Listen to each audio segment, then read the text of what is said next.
So by popular demand, meaning one person said you should totally do this, I am going to be making some marshmallows. So I've made marshmallows in the past just for fun, and it's because I didn't know how to do it at home, and I was like, who makes marshmallows at home? So I decided that I was going to try to make marshmallows, and then it just became like a thing that I like to do. So I haven't made marshmallows though in like 4-ish years. So let's go on this adventure together and let's make some marshmallows.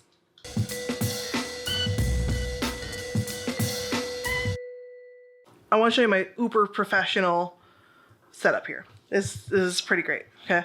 You ready for this? Here's my uber professional setup. Isn't it uber? It's not. It's really not. This is just me being slightly messy. Okay. So marshmallows are like 4 ingredients. It's not a lot. It's basically water, granulated sugar, cornstarch, and gelatin. We have powdered sugar here for coating them once they're set and ready.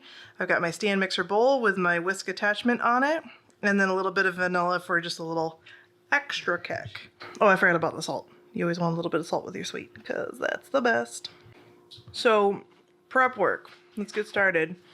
This is a 9.5 by 11 pan that I have greased and then put parchment paper on, and then greased the parchment paper and then dusted it with powdered sugar. This is a little bit more overboard than you really need to go. I like to have this because it helps the giant slab of marshmallow that's going to be created to lift out so I can cut it a lot more easily. Most of making marshmallows is about technique, and one thing that can really help you with your technique is having a candy thermometer. So I have a digital candy thermometer, and we are going to get some pretty high heats with the sugar and corn syrup mixture that we're about to make.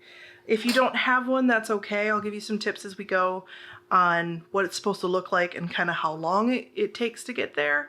But a candy thermometer is very useful for this and kind of helps you hit the right spot.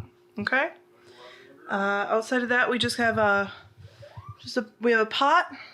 Got our candy thermometer ready, and we're ready to go. So let's get going. So the very first thing we're gonna do is we're gonna pour our 3 packets of gelatin into our mixing bowl. You can do this with a hand mixer to let you know, but you will be standing around for 15-20 minutes just holding the hand mixer. It is tedious and kind of hard on the arms because you have to whip this for about 15 minutes later. So I use a Knox brand gelatin. Then we're gonna pour about 1/2 cup of water in here. And that will give us, we're just gonna let it kind of sit. Don't even need to mix it. Mix it if you want to, but you don't have to. This allows the gelatin to bloom, is what they call it. So it allows it to kind of rehydrate and get ready for the heat. Next up, we're going to be putting our corn syrup, our 1 cup of corn syrup, 1.5 cups of granulated sugar, and this last 1/2 cup of water into the pot, and we're gonna get it boiling. Before we put anything on the heat, we're going to put in all of our ingredients, and then we're going to turn the heat to a medium-high. What's very important to note is that once you turn the heat on, you can't stir anything. You just kind of got to let it boil. I like to put in the sugar first, and then the corn syrup, and then the water on top of everything. I usually don't turn the heat on until I have all the ingredients in here, just because if you start with the heat on, the ingredients can burn pretty quickly, so I like to put everything together. Alright, so now the next thing is salt. Put a little bit of salt throughout it. Here we are putting in our last 1/2 cup of water. Before we turn the heat on, I'm going to give this just a quick little turn here. Get the water underneath and against some of that sugar at the bottom. Alright, one quick little stir and a tap. That goes in the sink, and we're now ready to turn it on. Alright, again, it's medium-high heat. And now we're going to wait for this baby to turn clear and then start bubbling. While we wait for this to boil, you really do gotta watch it. You do not want to stir this. Don't stir this. Because what you're trying to do is you're trying to keep from sugar crystals from forming. Because when sugar crystals form in like a sauce like this, they get real big, real fast, and then they will ruin everything and things will taste crunchy. For something like this, you want the tiny, tiny, tiny, tiny infinitesimal type of sugar crystal. So this is real chemistry happening on your stovetop, which is so interesting. This is the type of stuff that geeks me out about cooking. And it makes me so happy because it's just like, this is legitimate science happening in a pot in front of me, and it still confuses me. Not gonna lie, it always amazes me too, because like, look at this. Look at the changes that are already happening in this pot, and it's been on the stove here for like 2 minutes. I think it's just fantastic, and this like cloudy mixture of 2 different types of sugar, a little bit of salt, and some water, like it's gonna turn into just deliciousness. I don't know how that happens, but it's amazing to me. So we call this about the first stage. So we're getting some really great bubbles. The sugar's starting to meld together. And these like big bubbles are happening. So we're starting to get pretty hot. But if you start to see a lot of foam happening, you're going to turn down your heat just a little bit.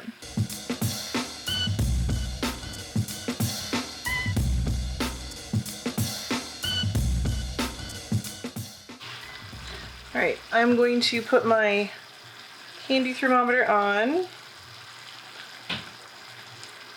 Get a look at this.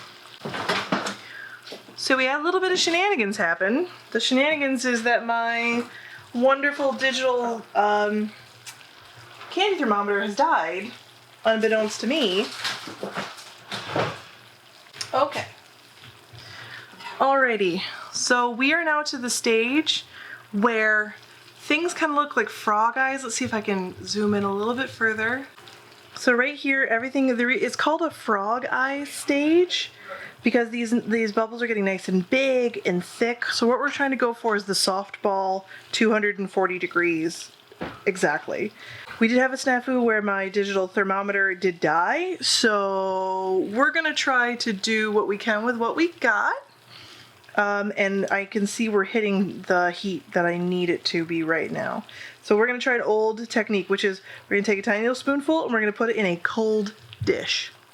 So you see I have an ice cube in this dish. Normally you'd wanna have the dish in the freezer by itself, but this will give you the same effect. So I'm putting just an ice cube in it, a little bit of super cold water. Make sure that this can take a little bit of heat too. So we're gonna go in, grab just a tiny bit, and put it in here. So what we're looking for, you can also do this in a small glass of water too. What we're looking for is that, see how this is stuck to the bottom here? We've actually hit softball stage. So I can kind of move it, now that it's completely cooled, I can move it with my finger and it's not hardening entirely. It's kind of coming up a little bit. Oh, sorry. So it's kind of coming up a little bit right there. That's one way you can do it without a candy thermometer. It's a cold dish with some cold water in it. You drop a little bit in and you can see if you can touch it with your finger after about 10 seconds or so. So now this is done. We're gonna be moving it very quickly into our pot with the gelatin. Okay, so now we're going to start this, lock it in, and turn it on. We're breaking up some of the gelatin. We do kind of a low. See how it's kind of breaking up down there and reconstituting? So we don't want this to be on high or anything. We just want this to be kind of low, a little bit more broken up. And then we're going to pour the sugar mixture in there. And we don't want to hit this because it'll splash, but we don't want to get it too far up the sides here. So right in that little middle zone. And we're gonna get this going in here. Just a very slow, steady pour here. We don't want to go too fast. We don't want to go too slow. But we want to get in as much as possible. Almost there. And this is the one time you don't actually want to scrape the pot.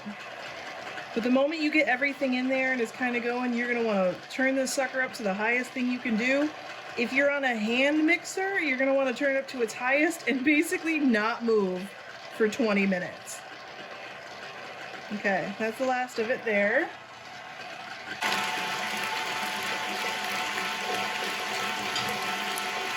So you can see all the steam coming up off it. Be very, very, very careful.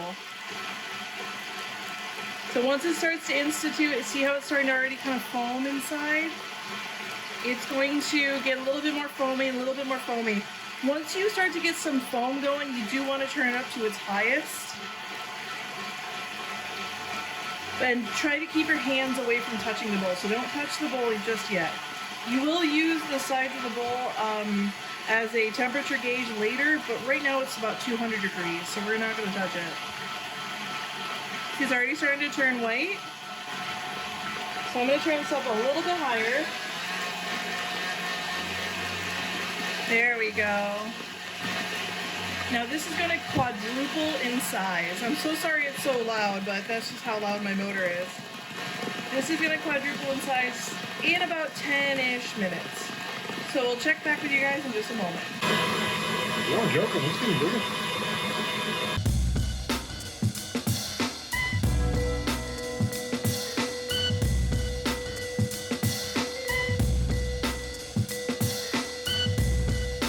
So what's happened is that you put the sugar mixture in with the gelatin, and then you want to whip it, and what you're doing is you're causing air to get stuck between those proteins, and when the sugar cools, it solidifies a little bit, and then that air kind of gets stuck in there. So those are tiny, tiny, tiny air bubbles.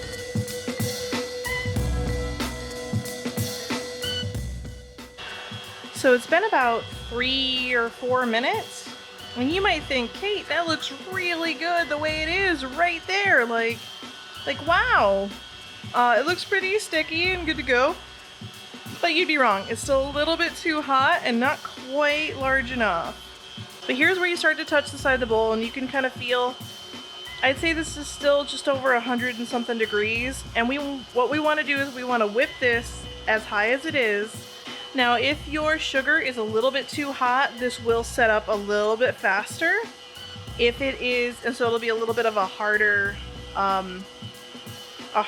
marshmallow once it gets done. If your sugar isn't cooked long enough, it will kind of turn into a marshmallow fluff.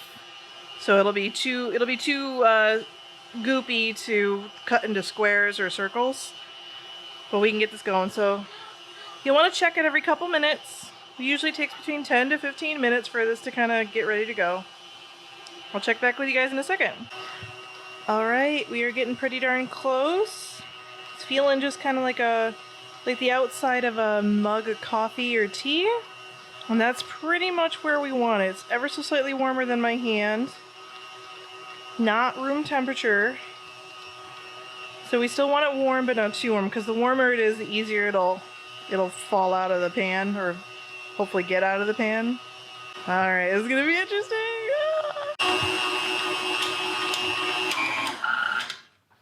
Alright, we are ready to go.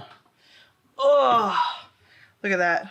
So this is gonna set up pretty quickly. This is a spatula that's been covered in a little bit of vegetable oil that's going to help us kind of get everything out of here without sticking too hard to it, because this stuff is the epitome of the stickiest thing in the entire universe. So be prepared to try not to get this on yourself at all. It's hot, it's sticky. So the sides of the pan are ever so slightly warmer than my hands. It feels kind of like the outside of a nice hot cup of coffee. So like kind of nice to hold your hands there, and especially a cold day if you're making this. So we want to get this as much as we can off the thing. Well, this one's gonna come out pretty solid. I probably let the sugar go a little bit too long, but I did not realize that my candy thermometer was out of battery, so my bad. Talk about a time to get non-digital things would be a good time right now. Okay. I think that's as much as I can get off of this. You're just gonna have to let the kids have at this This is one of the best things to have to like, oh no, I have to clean this, oh geez. But you'll have them have at that in like a minute or so. That one should set up pretty quickly. All right, now the fun part. I'm gonna get this guy into this guy. Okay, this guy into this guy. So my vegetable oil does wear away pretty quickly. So you gotta be kind of quick about this part. There she goes. Sticky. Oh, this one's really tight too. That's what he said. So like this one is probably already setting a little bit further than I'd like it to. See how it's getting kind of stringy and sticking everything, but we will get it going in just a second here after a struggle. We're gonna try to pat this out while it's warm, pat it out, and then we're just gonna let it cool for about 10 minutes or so.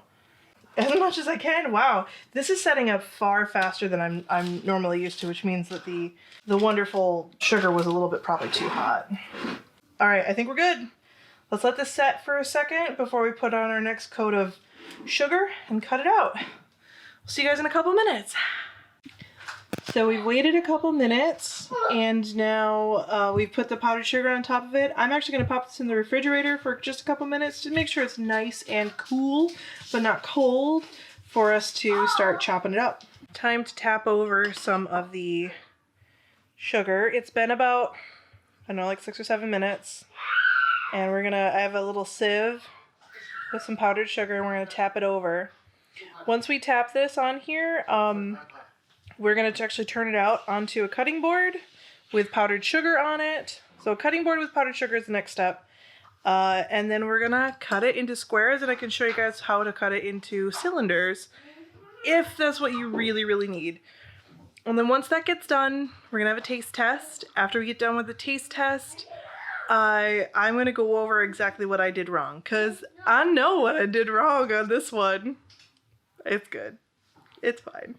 You want to start with a little bit of oil on a paper towel, and you're going to want to lightly oil the knife that you're going to use to cut the marshmallows. You want to get that nice and oiled, otherwise the marshmallow will stick to the knife. You'll have to do this a couple times. So we're going to pick up the marshmallow using the two sides of the parchment paper and place it on the cutting board. If it's stuck to the parchment, you can leave it on the parchment and cut it with it, or you can take it off the parchment and put it directly onto the cutting board as long as it's covered with powdered sugar. All right, everything looks pretty good. It's ready to go. I'm just checking all the sides, just making sure that it's nice and set. It's room temperature. It's not cold, so it feels pretty good. So you can lift it up, tap off some of the excess sugar. All right, there we go. There's the bottom side. This was about a 1/4 cup of powdered sugar that's left in this bowl. So we're going to use that to roll out the rest of the squares. So I'm going to put that into this dish so that way when I can put my cut pieces into this dish, we're going to tap some more powdered sugar into this pan so that way I can put my finished pieces directly into the pan. All right, we got our oiled knife. Let's go. I tend to do 1-inch pieces, so I like to do a 1-inch cube. After each and every cut, you are going to want to wipe down and oil your knife. Otherwise, it will stick, it will get gummy, and the cuts won't come out quite as clean. So here we have, that's one of our end pieces. And there we have our first square. It is okay if you need to stop for a little while to clean your knife and then re-oil it so it's nice and clean. You'll notice that the edges look a little crimped, but they will expand out after just a moment. Once you have them in the sugar, you're just going to toss them real quick in the sugar with just your fingers. I don't recommend getting all of them. You want to just do a few at a time and then shake off the excess powdered sugar. If you would like to do the round looking ones, I recommend a 1-inch fondant or biscuit cutter. And you're going to have to wipe it down with oil each and every time. This one does require a lot of washing because it does get gummy real fast. So you'll want to oil your, and you can do this with any cookie cutter. You can oil your cutter and then push it straight down. And once it comes out, you should be able to pop it right out of the cutter and into your powdered sugar. Roll it in your powdered sugar, and now you've got the cylindrical white ones that are the cylindrical ones that look kind of commercial. Yeah. You can deal with the thickness factor just by having a smaller pan. I had a 9.5 by 11 pan, so it came out a little bit thinner, but they look like jet puffed, right? All right, I'm going to cut all of these pieces, oiling my knife in between. Let's get cutting.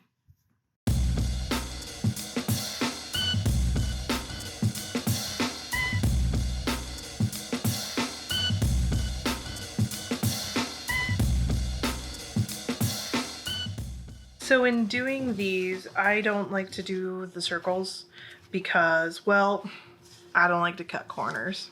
What can I tell you? Sorry, dad joke, my favorite joke. I love that joke.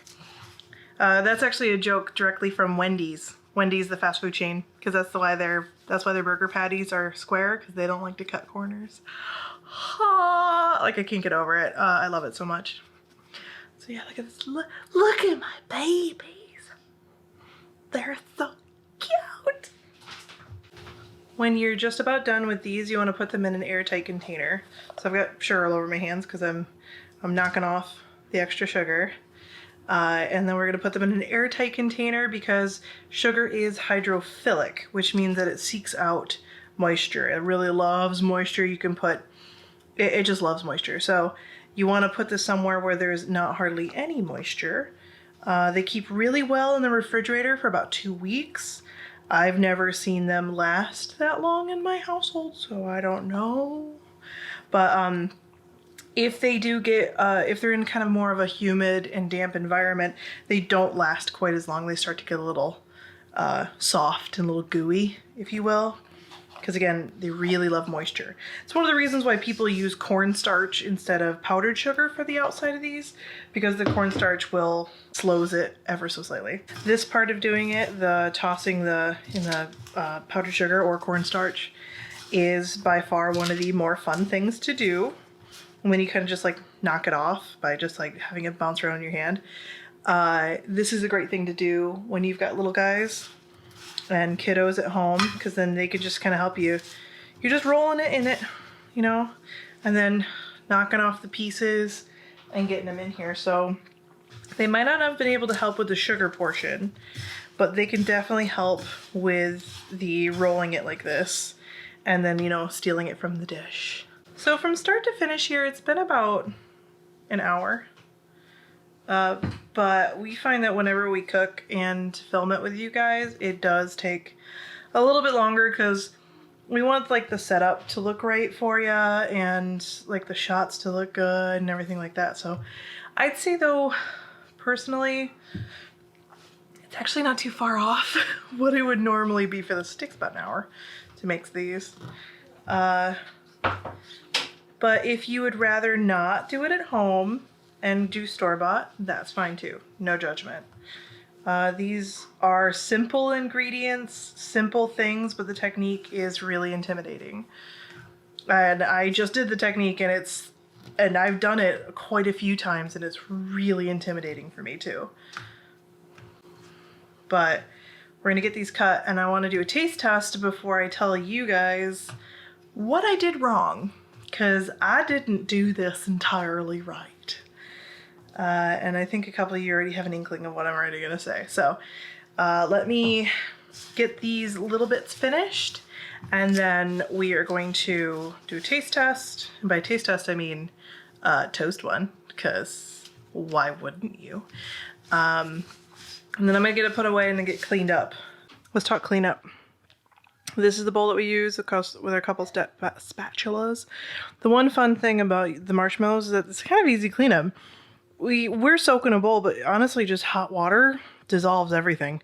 So it's pretty speedy cleanup when you get a chance to do it. This pot is probably the worst because you're gonna want to get this in water, in some hot water pretty immediately, otherwise it gets like hard. See this? This also means I let the sugar go too long. Because soft ball, which is where it's supposed to be at, should mean that I can like still like drag it, and I can't. Like, there's something in here. We'll go over that in a second. It's time for a taste test. Whoa. Oh.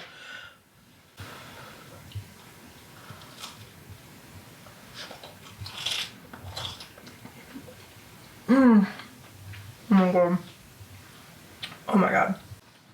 They flame up pretty fast. Whoa. Look, oh, now I just need some graham crackers and it's. Oh, that's good. Good. Mm-hmm.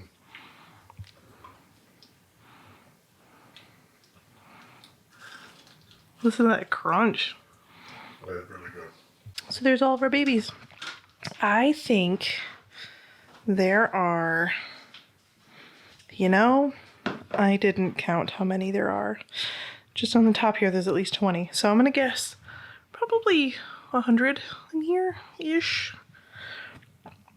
Yeah, they're all like 1 by 1 inch or smaller. This one's closer to a 1 by 1. So, they all look super good. You see I'm still getting some powdered sugar on me, so I'm going to probably give them one more once over to get them nice and dry. But, I might just have to try one more, for science. Totally for science. Oh, look at those. Look at that. That looks amazing. It's so warm on the inside too. It's like melting. So like my skewer is moving, but this thing is not turning around. Look at that. Wow. Doesn't it look so good to eat?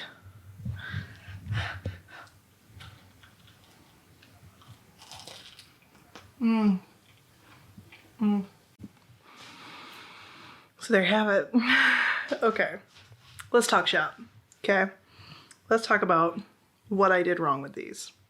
First thing I did wrong was not verifying that my digital candy thermometer was working.